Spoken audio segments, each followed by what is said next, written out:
sana motor da görürsün.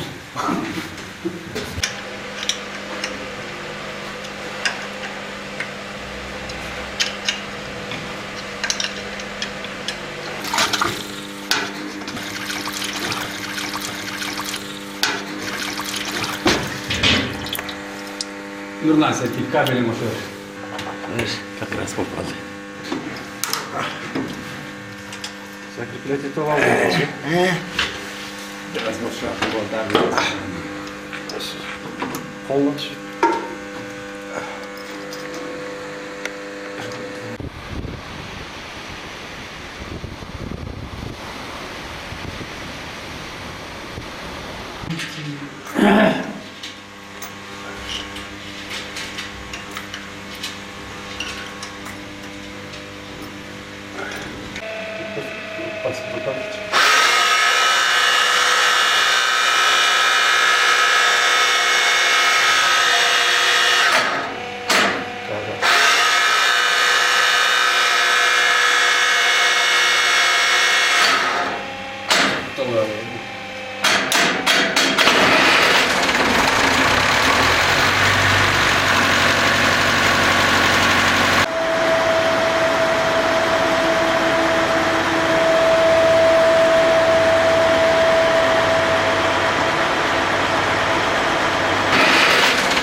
Ay para elbet dur daha var yanımda. Dur sana daha çıkıyor.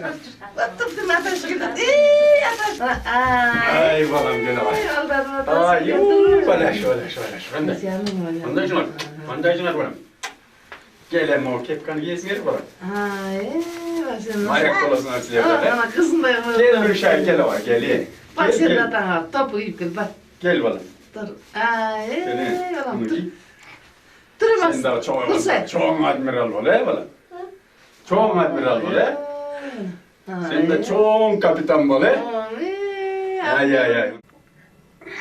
Düz dur ula. Bir yak taraf dur ula hazır. Sürekli şöyle falan. Tetik. Tiçkan araysın var dedi yaktı. Beni teçerine sürekli şöyle. Sen çamaşırda kim olasın bana? Kapitan ne ya bu balam kapitan olur. Sen kapitan olasın.